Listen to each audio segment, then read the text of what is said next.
এটা খেয়াল রাখবেন, এটা আমার নসিহত। যেই নসিহতটা আমি শিখেছি লাস্ট 1 মাসে।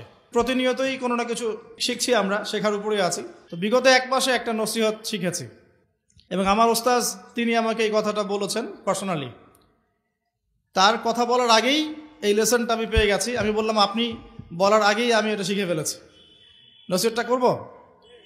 আল্লাহ রাব্বুল আলামিন যদি আপনাদের কাউকে খাস করে কোনো সত্য স্বপ্ন দেখান বা কোনো অন্তর্দৃষ্টি দান করেন বা কোনো কারামত বা নিয়ামত দান করেন খাস করে, যেটা হয়তো সবাই পায় না সাধারণত, তাহলে সবার সামনে বলতে যাবেন না।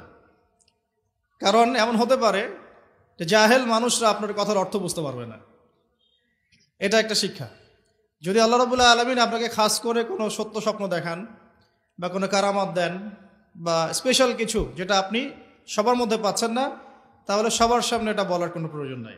শেষ জামানায় কিন্তু মুমিন ব্যক্তিদের মধ্যে অনেক মুমিন ব্যক্তির স্বপ্ন কিন্তু সত্য হবে। কোরআনে এমনও দলিল আছে যে কাফেরের স্বপ্নও সত্যি হয়েছে। ইউসুফ আলাইহিস সালামের যে ঘটনা সূরা ইউসুফ, সেখানে আছে যে অমুসলিম 2 জন ব্যক্তির স্বপ্ন সত্য হয়েছে। একজন এসে বলেছেন আমার মাথায় রুটি খেয়ে নিচ্ছে পাখি। আরেকজন বলেছে আমার হাতে ছিল শরাব, এই শরাব আমি পান করাচ্ছি বাদশাকে। ইউসুফ আলাইহিস সালাম বললেন যে পান করাচ্ছে বাদশাকে সে নাজাত পেয়ে যাবে জেল থেকে, আর যার মাথা থেকে রুটি খাওয়া হচ্ছে তাকে শুলদণ্ড দেওয়া হবে। এখানে এই 2 ব্যক্তি কিন্তু মুসলিম নন। তো যেটা বলছিলাম যে আল্লাহর পক্ষ থেকে মুমিন ব্যক্তিকে সত্য স্বপ্ন দেখানো হতে পারে শেষ জামানায়, বেশি বেশি হতে পারে। তাই যখন ভালো কোনো স্বপ্ন দেখবেন শুকরিয়া আদায় করবেন আল্লাহর কাছে।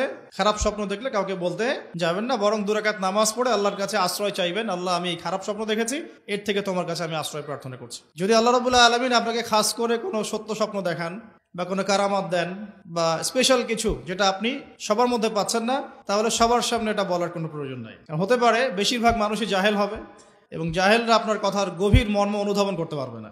তো এই শিক্ষাটাও শিখে নেন। এখন নবীগণের স্বপ্ন হচ্ছে ওয়াহি। শেষ জামানায় মুমিনদের স্বপ্ন সত্য হতে পারে। আর নবীদের স্বপ্ন কিন্তু ওয়াহি মানে কি? আল্লাহর পক্ষ থেকে প্রত্যাদেশ, আল্লাহর পক্ষ থেকে মেসেজ। সবার স্বপ্ন কিন্তু ওয়াহি নয়। নবীদের স্বপ্ন কি? ওয়াহি, যেটা আল্লাহ পাক তার বান্দাদের মধ্য থেকে কিছু কিছু বান্দার কাছে পাঠান বাছাইকৃতভাবে। কিভাবে পাঠান? আল্লাহ পাক ফেরেশতার মাধ্যমে পাঠান। এখানে ইব্রাহিম আলাইহিস সালাম স্বপ্ন দেখছেন, ইন্নী আরা ফিল মানামি আন্নী আসবাহুক। পরপর 3 রাত স্বপ্ন দেখেছেন যে হে বাবা সন্তান, আমি তোমাকে জবাই করছি।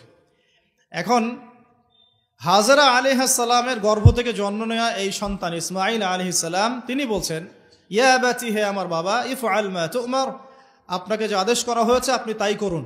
সাতাজিদুনি ইনশাআল্লাহ মিনাস সাবিরিন, ইনশাআল্লাহ আপনি আমাকে ধৈর্যশীল পাবেন। কে বলছে? ইসমাঈল, যার বয়স কিন্তু তখন 10 থেকে 15-এর মধ্যে হবে হয়তো বা হাইয়েস্ট।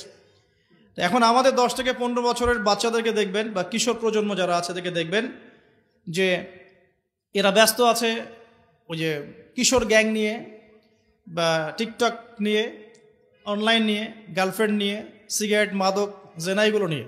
আর এখানে আপনি দেখছেন কোরআনে ইসমাঈল আলাইহিস সালাম, যার বয়স হবে হাইয়েস্ট 10 থেকে 15-এর মধ্যেই, তিনি তার বাবাকে বলছেন যে হে আব্বা, আল্লাহ আপনাকে যা আদেশ করেছেন আপনি পালন করেন। আমাকে জবাই করার আদেশ করেছে আল্লাহ পাক, আপনি করুন। সাতাজিদুনি ইনশাআল্লাহ মিনাস সাবিরিন, ইনশাআল্লাহ আপনি আমাকে ধৈর্যশীল পাবেন। যেহেতু এখনকার ঘরে ঘরে হাজেরার মতো মা নেই, যেহেতু এখন ঘরে ঘরে হাজেরা আলাইহিস সালামের মতো মা নেই, এই কারণেই ইসমাঈলের মতো প্রজন্ম তৈরি হচ্ছে না। একই সাথে যেহেতু ঘরে ঘরে এখন ইব্রাহিমের মতো পিতাও নেই, এই কারণেও ইসমাঈলের মতো প্রজন্ম জন্ম হচ্ছে না। এই প্রজন্ম রাত 3টায় উঠতে পারে খেলা দেখার জন্যে, কিন্তু কয়টা রাত তারা শেষ রাতে উঠেছে আল্লাহর সামনে দাঁড়ানোর জন্যে, তাদের বিবেককে জিজ্ঞেস করতে বলবেন।